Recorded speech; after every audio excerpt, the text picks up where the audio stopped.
people call us inspirational when we don't want to be inspirational. I don't want to inspire you for going to the grocery store and getting my own groceries. The fact that I have to do it with so many barriers in place should not inspire you. Whether it's a physical disability or neurodivergence, we try to be what people want us to be. But I would go as far as to say expect. They look at you, they expect one thing. When they look at me, they expect something different. Yeah, Yet both of us have a disability and they're not yeah, expecting the realness of it at yeah. all. Hi, everybody, and welcome back to the ADHD Eavesdrop, where you can be a butterfly on the wall and listen in on my conversations.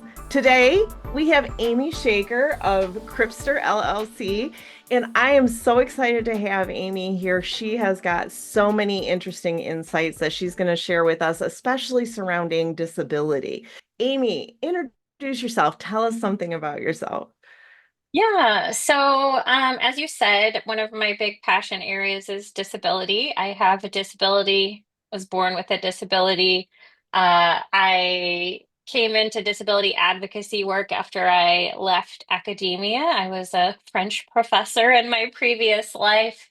And then through kind of that consulting work that I've been doing, I got a coach and became a coach, and then meandered into the ADHD world through coaching. A lot of my clients had ADHD, and so I kind of started that. So I am passionate about, I think, disability in terms of educating other people about disability, but also working with people who want to develop a strong sense of a disability identity and be empowered in claiming that identity. And when you say disability, there are so many disabilities that people get a vision in their head of disability.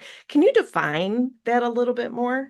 Well, I would say I use what we call the social model of disability, um, which recognizes that disability can look many ways, and the really experience of being disabled is a socialized one. So it's really about the way that individuals interact in a society that's not made for them. So, my first experience in life is one in which the physical world was not built for a body like mine. So, interacting with the environment, the attitudes of people who looking at a body like mine, those are all disabling experiences. And so that's kind of the idea of disability, and kind of looking at neurodiversity or neurodivergence from that perspective is what is disabling about having a neurospicy brain in a world that isn't made for the way your brain functions and thinks, whether that's autism, ADHD, any of those kind of different neurotypes, is the world was constructed by a certain neurotype. And so functioning in that world can feel disabling. So I think for me, that's been a really important way of a framework, I think, of how I do work with ADHD, people with ADHD. Not that everyone claims disability, but also, that perspective of how, how do you interact in a world that's not made for you, and how do you want to show up with what your brain looks like? That's an individual choice, whether you have a physical disability, a cognitive disability, or neurodivergence. And do you mind sharing, because you said a body like mine and our listeners are listening, do you mind Yes. sharing what that means? Yeah, so I have pseudoachondroplasia, which is a mouthful. And that is a form of dwarfism. It's not one of the more common ones.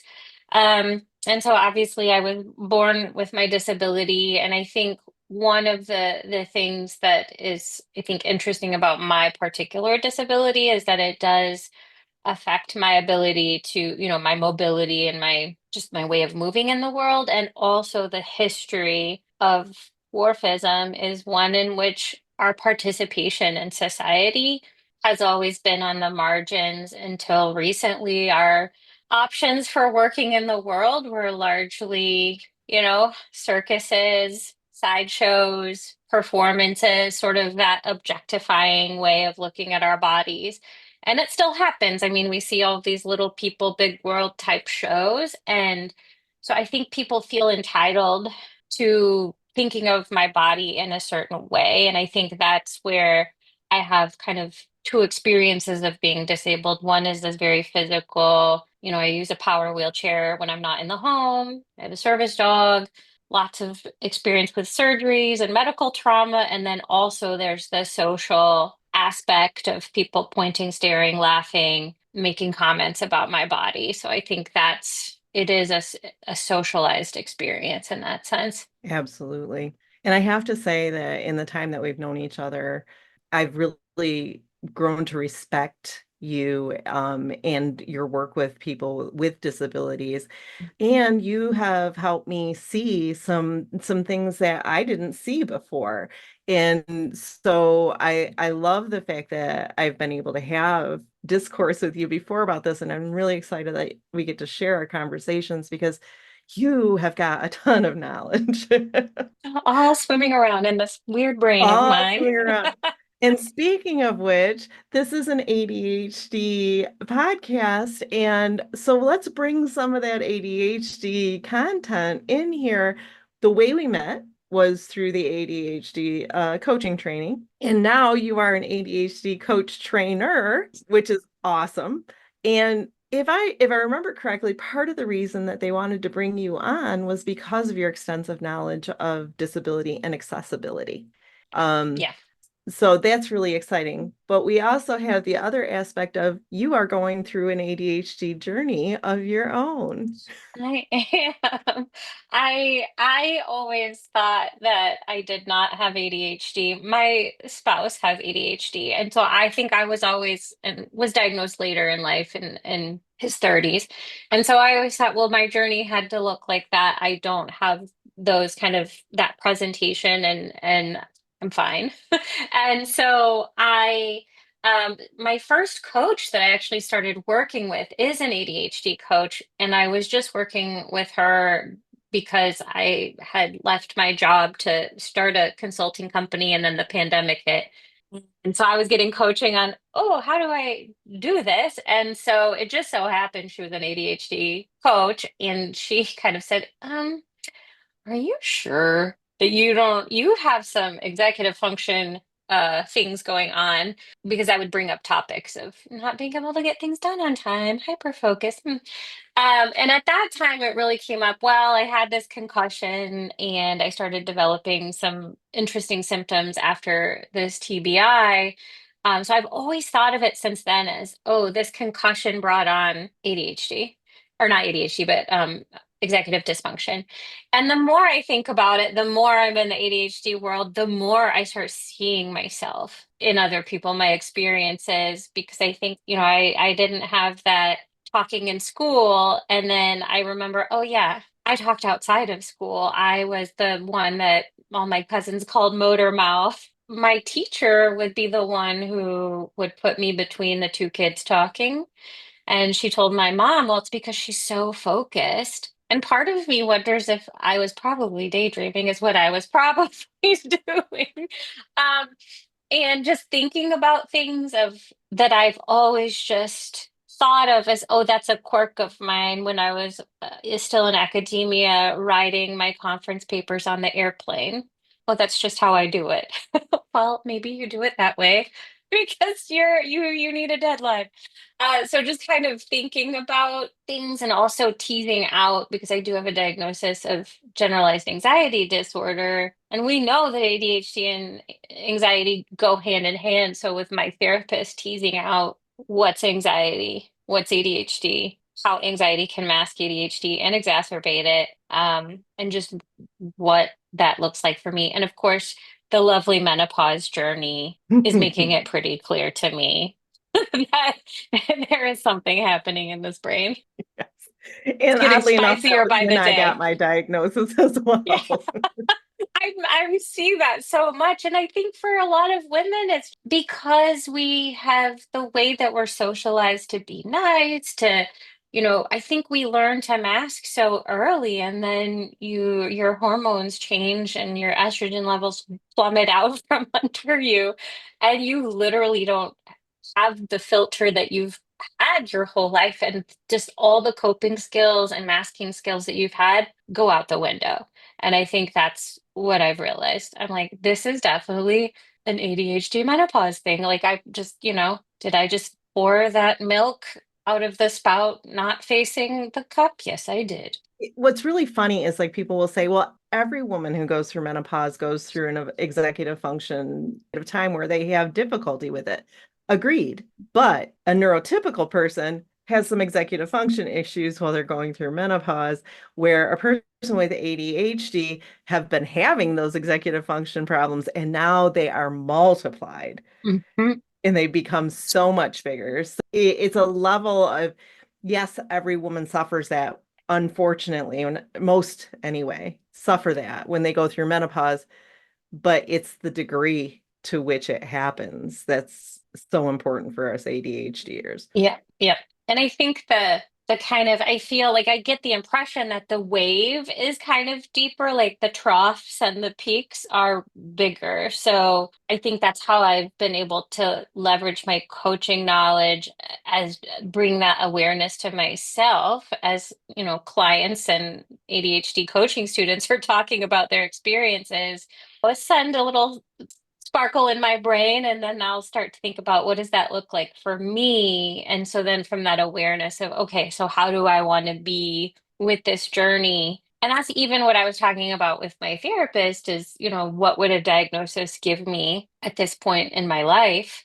For me right now, a stimulant is probably not what I need right now. I'm just trying to figure out some other parts of my body, and also knowing that I have a diagnosis there for if that becomes appropriate for me. If Because I'm at the beginning of the menopause journey, you know, a year or two from now, I might just be like, yes, I absolutely cannot function without Adderall or some sort of, trying things out. And at the moment, I'm managing with some, complementary medicines that are working for me. But we'll see as those estrogen levels keep dropping. Talk to me in a year. We'll see where I am. We'll have you back on and we'll see, Yeah, see how exactly. progress goes. You can go on my menopause journey with me. There you go. But it's such a common thread.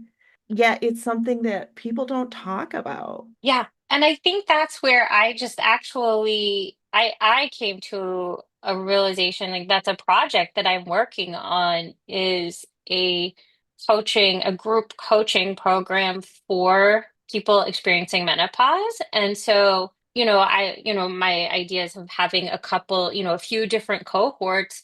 And one of those cohorts would be people experiencing ADHD and menopause together, because I do think that is a space that people need, because I think people have been in that experience of, oh, this is what it feels like to have ADHD and menopause. Is so awful. The brain fog is terrible, and I do all these things, and then a neurotypical person would come in and say, well, I have those too, like you said. And so creating that container of this is a shared experience that people have. So that's a project I'm working on, that my own journey has kind of, I'm going to do that. So uh, that's in the works. All right. We'll be looking forward to that for sure. Yeah, I've got one for disabled people coming too. So You and I have had some really good conversations about, the societal expectations and ableism. yeah. Can you talk a little bit about that? Yeah. So I think first I would kind of just share my kind of working definition of ableism, because I'm sure there's a lot out there. But I think my kind of shortened definition is the idea or the ideology that tells us which bodies and which minds are worthy. So just thinking, in the society in which we live, a lot of that is worthiness is determined by productivity, value to society.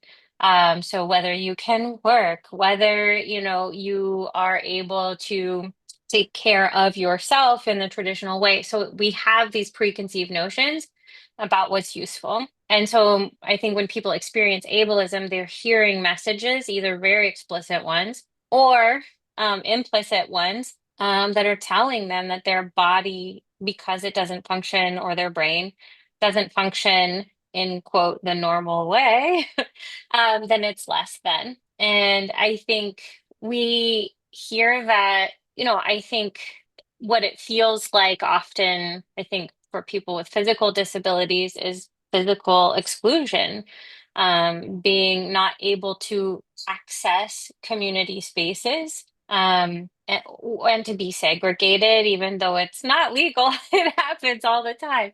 And just that not being able to fully participate in life without just barrier after barrier, just thinking about how much of my mental space goes into figuring out if something is accessible to me before I even decide to go.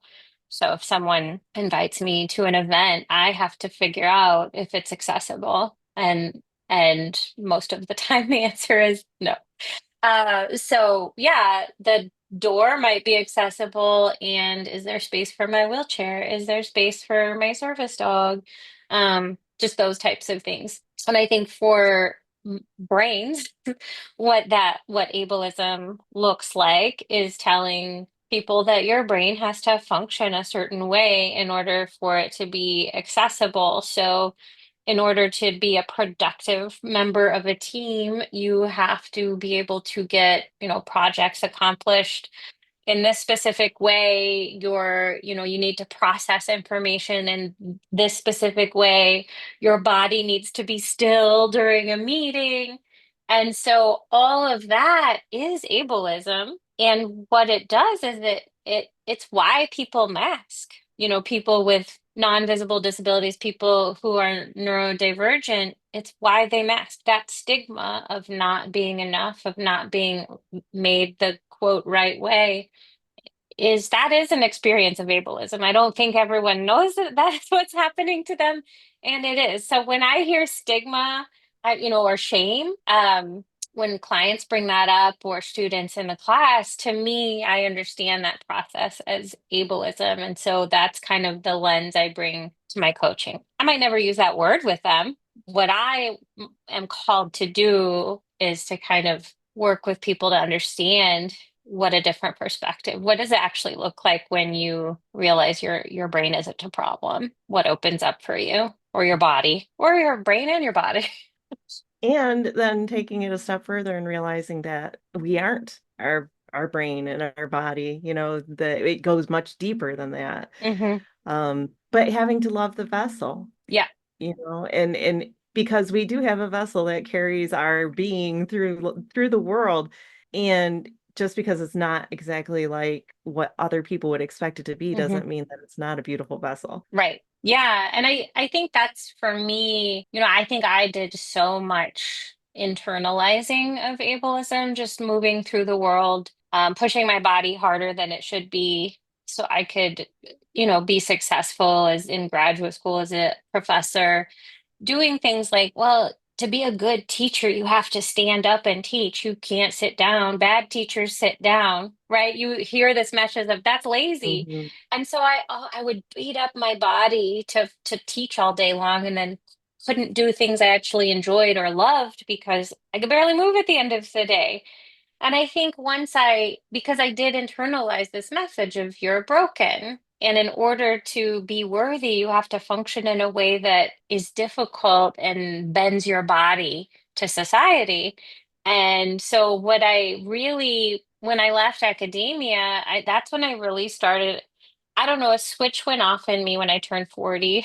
I left academia around that time. I got tattoos. I started working in the disability world, started creating community and kinship with other disabled people, and really started to just see the beauty of who we are, and really not just being disabled as just this thing that a box that I tick, to this is a core part of who I am.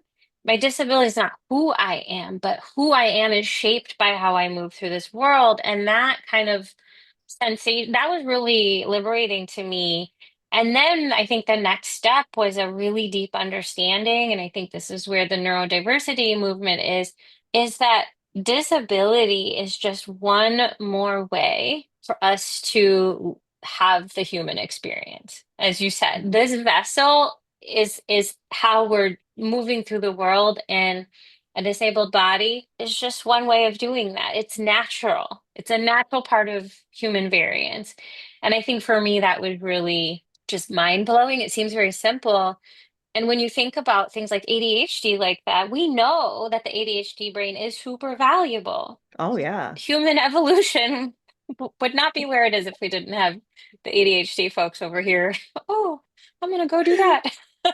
Absolutely. And you think about it, even up until like, I would say in the industrial era, there was a lot of space for people with ADHD. And it wasn't a problem. But then when we started getting industrial and technical and getting into these very rigid ideas Yeah. of what life looks like, that's where it became a really big problem. Yeah. And unless you were that acting out boy, or that kid who was like off the wall, climbing the walls and all that stuff, but that was rarely us girls. And like you, I masked like none other. I was like the master masker. Everybody thought I was so focused and everybody thought I was, paying attention all the time. I just figured out how to make eye contact when I was completely zoned out. Mhm. Yeah, I think about my doodling. I was such a doodler, and I still do. I do Zentangle, which is, a mindful doodling. And now I use it as a way to focus when I'm in a meeting, because I'm a very visual person. And so for me, it's a way of, remembering what I'm actually taking in, via audio. And so, but I just think back to all my notes in high school, and they had doodles everywhere. I mean, the signs are everywhere. That so that I and of course, my family has just ADHD all over it. None of my, immediate family have been formally diagnosed. And then there's part of me is like, how do I have, 17 cousins on my mom's side and all of the boys have But none of the ADHD? girls. And yeah, I'm like, I think about, well, it was the 80s, of course, because we didn't fit that bounce, as you said, bouncing off the walls. And I couldn't bounce off the walls. I think that's where that physical part of my disability kicked in, is that I was often put in the presence of adults because I mean the ADA hadn't been passed yet. So I was often, on, while the kids were out doing something physical that I couldn't do, well, she'll just go sit with the teacher or she'll go in the library. And so I think I internalized a lot of adult quiet ways of being. And, like when I think about all the surgeries I had, I was pulled out of school and at home and watching Family Feud with my grandma sometimes. And so I just think of, yeah, didn't have, I didn't, I couldn't be that bouncing off the walls kind of what we think of as ADHD. And then I think, and my mind has always been hyperactive. I think that's the other part. It's always busy. And I thought of it as, well, I'm just a busy person. My mom's a busy person. And now I'm like, well, my mom probably has ADHD too. Because I'm like, I can't watch a TV show without knitting because I've got to be busy. Oh, I always have to have something else to do for Yeah, sure. yeah. Yeah, it's like, And when how I'm can you do one thing at a time? How is that exactly, possible? and that's like when I'm cooking, I've got a podcast, I've always got something. And I think that's what's so funny because, we always say people with ADHD can't multitask. And I'm like, that's not, I mean, I think it looks, well, we know that multitasking is really difficult for any human Not brain, but real. I think Yeah. what it looks like for the ADHD people is like, this task is really kind of boring to me. So I am going to add some interest to it. Versus when I'm hyper focusing on the computer, I can't have external things because then I will be Right. distracted. And I think that's where there's so much nuance with the ADHD brain. And it looks so many ways because it's all also about our own context. Where do we live? What is our job? Where are we What in do we do? time? Like, are we a Yeah. kid? Are we an adult? Are we a senior? Hmm. My mom's ADHD has like throughout the years I've seen it come and go and come and go and come and go. She's 79 when she got diagnosed finally with ADHD. It's just interesting because I look at my ADHD as a kid and I look at it now and I can see how things when I was a kid have transferred and Mm, changed and mutated. Because like when I was a kid in school, my way of getting my hyperactivity out was to talk. I talked to my neighbor, I talked to, everybody. Every report card says Janine's a delightful student. She pays attention, da da da da, but she talks too much. I was one of those kids who got up to go to the bathroom 5 or 6 times a day. Or like when I was in high school, there was certain classes I had to leave at least once to go to the bathroom because I couldn't mm. sit still. And so I watched that as I've grown older, and it's not gone. I still have a very difficult time sitting still, but I figured out how to mask that need. And if I let go of that masking, you're gonna see like you can't see me right now because it's audio, but I've shifted my position how many times while we've Oh, been yeah. on? I constantly move. And so Yeah. it changes throughout your life how it Yeah. comes out. Yeah, I think that that's true because I think it's a lot of it is, what the external structures are around us. If that external structure is school, then I think it's interesting is I think for some of us the ADHD shows up in school, and for some of us we spend all day at school masking and then and at home. And I think again about my own childhood and I was the exemplary student and delightful, as you said. I didn't get that she talks too much. My mom was convinced I would get that because I talked so much at home.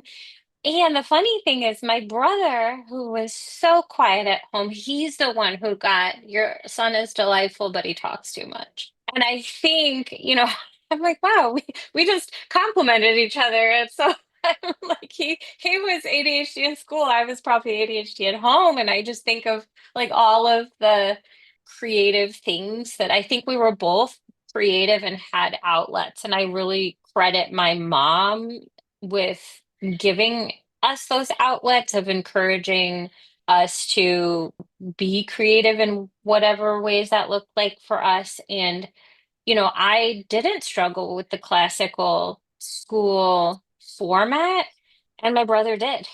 Um, Mm. he ended up going to, a hands-on school. My parents were, moved us to Denver when I was in fifth grade because they wanted us to have access to programs that a large school district would have. And I think without them, I don't know if my brother would have been successful in high school because he needed that hands-on. I think as we age, what that looks like is really different. So I noticed that I think again, like that for me, that structure of school was really helpful. For my brother, it wasn't.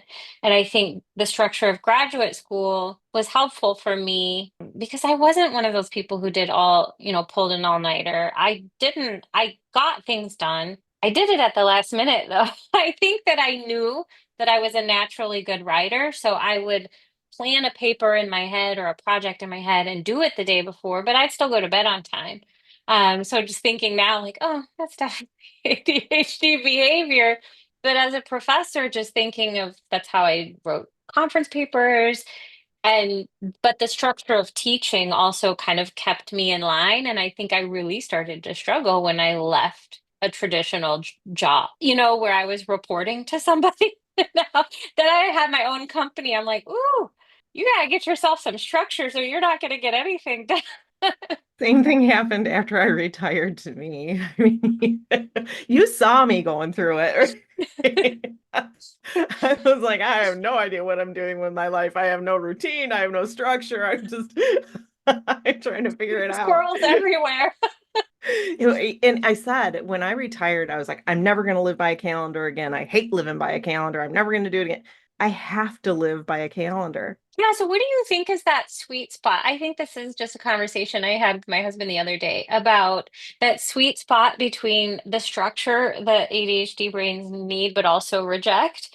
And like so that balance of this is a structure that's helpful to me, but also I need flexibility and novelty. How do you find that balance? So what I have, I block my days. So I don't do specific tasks within my days Mm, necessarily, but I block them. So like on Monday, Wednesday, and Friday mornings, I swim and I go to my friend Mary's me house. too. Good for you. Yay. And then, like Wednesday afternoons, I babysit my grandson. And Mm, on Mondays, Friday afternoons, I do certain things with the business or whatever. And, so I have blocks of time mhm. that allow me to, and I had to have at least that kind of structure, or I was just floating Yeah. around and I couldn't get there. I am not a big person as far as like, I don't like to use time to help structure my days as much as sequence. So like I'll do Mm, this, then this, then this, then this, then this, however long it takes, right? And I find that freeing up that not having to, be done by a certain time, or I'm done too early and now I've got to wait for the next thing so that I can do that at that time. By doing a sequential routine yeah. is better for me. I could see that being really helpful of just reframing it that way with the time blindness, right? Because you think it's going to take you a half hour and it takes you 2 hours. And then there's that whole spiral of what's wrong with me? Why can't I do this? And then, the whole world falls apart. And I think I can see that being a really helpful reframing of this is just the order of things, not that I have 2 hours to work on this project, and if I'm not done, then that's a terrible thing. That's interesting. I find that I think of it as more kind of like you with the habits, Monday, Wednesday, Friday, I swim. And when I get home from swimming, then I, make a cup of tea. And then to me, I do have then like a settling back in. And then I go to my office. To me, being in the office is really important in terms of getting things done, having a Mhm. space for that. And I do kind of tend to think of like, Wednesdays I don't have clients. I don't know. And then I have clients don't necessarily like Thursdays as much. And so I tend to think of the morning of Thursday, oh, this is my admin day. So that's interesting. But I'm gonna give that sequential thing a think because I'm wondering if that could help free up a story I'm telling myself about scheduling things. Yeah, and I found out that like when I put a time to it, it made like for some people, it makes it urgent. For me, it Mhm. made it overwhelming because what if I Mm. fail? Yeah, and there is that. Because I thought this would take, and now it's taken my whole day. Which I think when I really think about it, that's sad because what is I mean, ADHD folks love a good hyper focus, right? Because it's exhilarating, and then you can take it away from yourself so easily by becoming hypercritical of, well, that was supposed to take an hour, and I got too into it, and now I'm mad, right? Or I'm angry, or I have shame versus wow, look at this thing I created. Because I Mhm. gave myself the space I needed. I think that reframing is helpful. And of course, there are times when we need to do the thing that Right. is not Well, fun. and like if I have something in my sequence that is taking over, like I'm doing this, this, this, and this, and then like let's say in my sequence is giving myself scrolling time, Mm, right? yeah. Um, if I know that a certain thing might take over my day, I try to set a alarm just Mm, 15 minutes because it makes the passage of time yeah. more, in your face. Like I always tell Yeah. people, have a clock, have an analog clock so you can see the Yeah. passage of time. And when I do, like when I get into editing, a lot of times I'll set a 15-minute timer. So just to remind myself, time is passing, time is passing, time is Hmm. passing. Not saying you have to be done right now necessarily, but Yeah. remember, time is passing. Recognize Yeah, that. it creates that awareness. And I think that's where I think that's kind of something I do. I think I use the fact that we have a lot of animals. Um and we have three parrots and they need social time. And so interaction time. So if I'm not with a client and I don't need them to be quiet, I will kind of rotate them through. Like your listeners won't be able to see, but there's a bird cage behind me. So I will go get a parrot and set a timer for, I don't know, 50, like 45 minutes. So I'll just spend time. And I found that even though it originally that was for them, so that they all get they're like toddlers, they get their mommy time.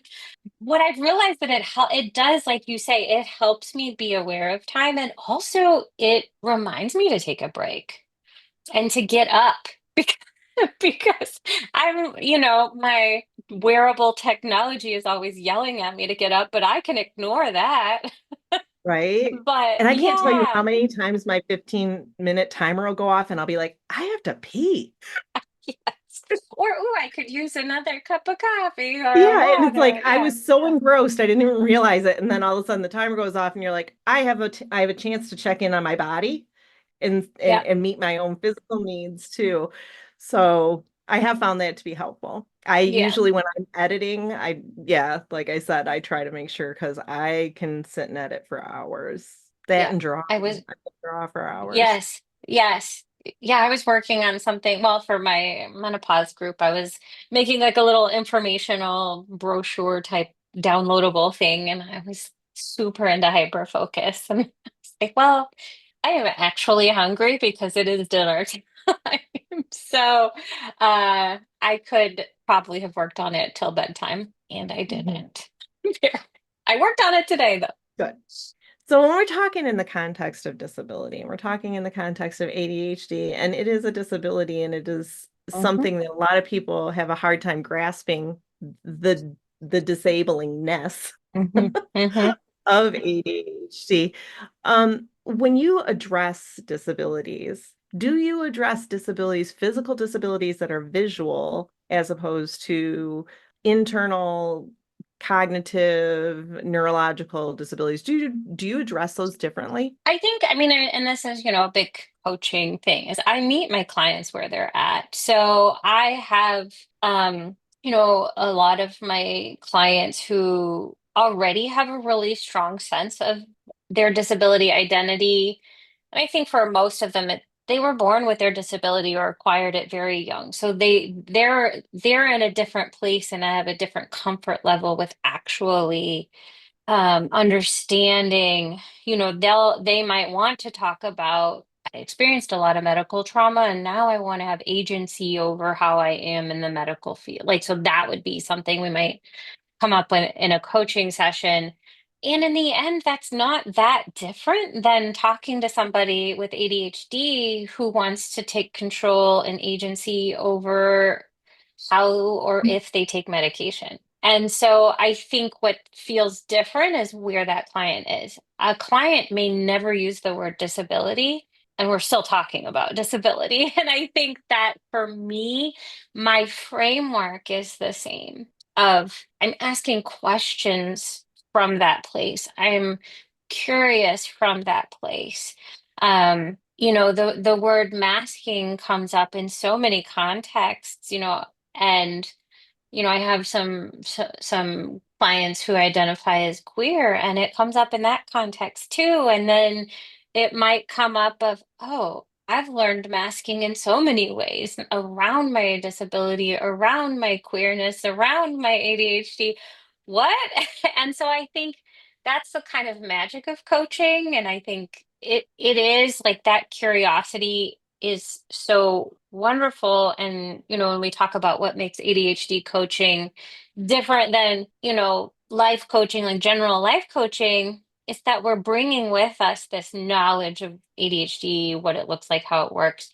And we're framing that relationship with that. And I think that's what I do with disability. It's another layer that I bring to that container. And so I'm asking questions and showing up in a way with my clients who have disabilities with that kind of extra piece. And I'm curious, this is something that I've thought about often, and you are definitely the person to have this conversation with, is the oxymoronic idea that you look at a person who's neurodivergent, right? And oftentimes their disability is discounted because you can't see it, Yeah. right?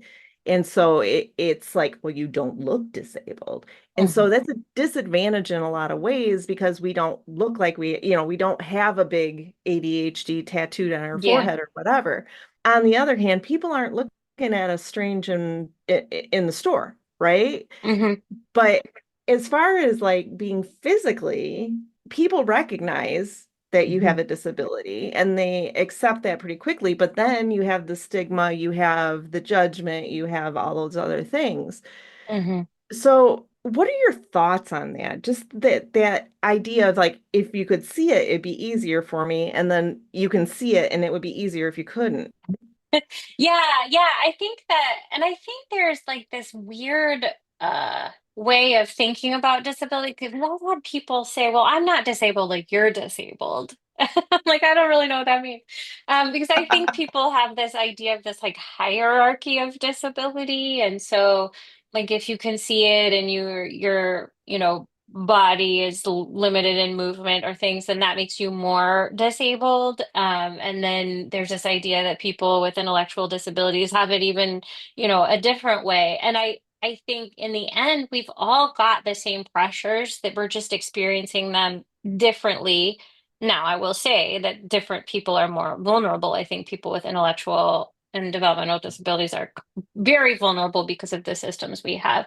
But I think the way that we internalize it is, I think people with physical disabilities are internalizing, like people are making assumptions about my body because they can see it. So it's my job, this is how we internalize it, to prove them different. Like I can prove them wrong by being successful. And that's why so many people call us inspirational when we don't want to be inspirational. I don't want to inspire you for going to the grocery store and getting my own groceries. The fact that I have to do it with so many barriers in place should not inspire you. The fact that getting through school when there are a lot of barriers in place, that shouldn't be inspirational. We should be focusing on removing those barriers. So I think it is very explicit to your face of people think you are not capable. And I think that's where that kind of psychological work with a visible disability comes in. With an invisible disability, I think you're still in the same way that someone with a physical disability, you're still trying to approximate what people tell you is normal. It's just not out loud, right? Because society is sending you all these messages anyway. This is how quote unquote normal students behave. This is how, normal people do things. And so you're hearing that message, and internally you're like, I don't feel that way. So I understand that's the wrong way to be. So I'm going to work hard to be what they want me to be. And I think in that sense, we end up doing the same thing. Whether it's a physical disability or neurodivergence, we try to be what people want us to be. Want us to be maybe, but I would go as far as to say expect. Oh, yeah. Yeah. When they look at you, they expect one thing. When they look at me, they expect something different. Yeah. Yet both of us have a disability and Yeah. they're not expecting the realness of it at all. Yes. And I would say that's a good point because that expectation is different because they can't see your disability, and whether that's ADHD or even, a mental health diagnosis, right?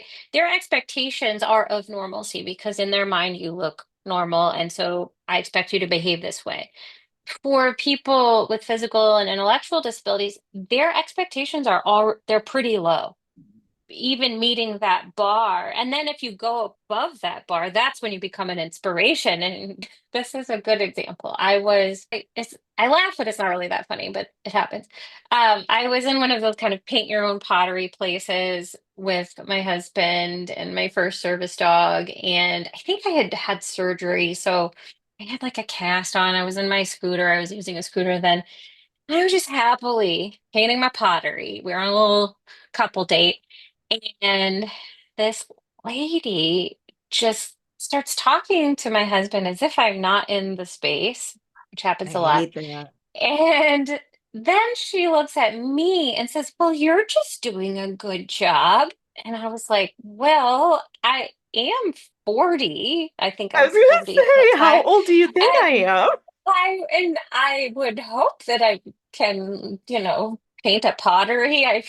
Most people can paint a pottery. And then she was like, "What? You are not 40." And I said, "Well, I mean, do you want me to show you my driver's license?" And then her mind, I thought I was like actually seeing her mind explode in real time. She was like, "You can drive?"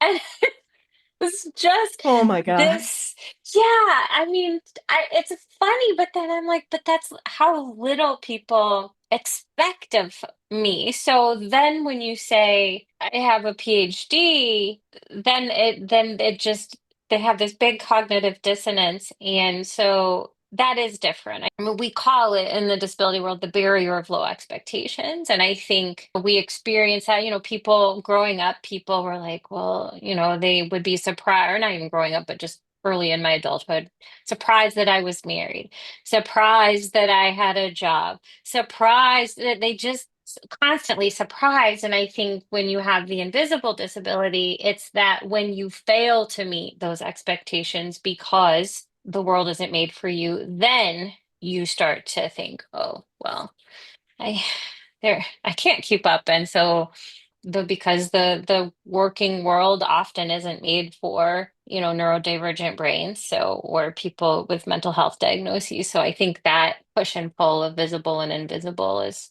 I think it's the same pressures, it just shows itself Hmm. differently. It's Hmm. and people talk about that in the kind of service dog handler world. So for people who have service dogs for invisible disabilities, their disability is questioned a lot because if someone who has an alert dog, if their heart rate changes drastically to get them to a safe place, their disability is constantly under scrutiny in a way that I'm used to because I'm like, well, I have a very visible, I live visibly.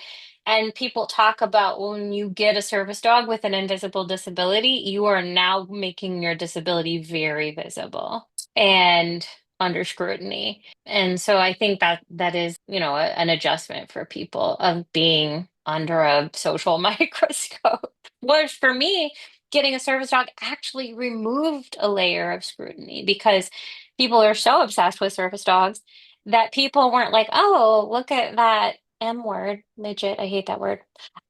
Instead of saying that, they're like, oh, that dog is amazing. For me, it actually made going out in the world nicer. So, Yeah. Well, we have covered a lot today, yes. Amy. Look at you using your coaching skills. We are rounding out our time. We are, but we're not done yet because I always like to ask a final question and I sometimes forget to do it, but I have a really good one for you. Oh, I'm nervous. Knowing what you know about the world of disability and knowing what you know about being disabled and growing up disabled, what do you think the ideal world would look like for disabilities?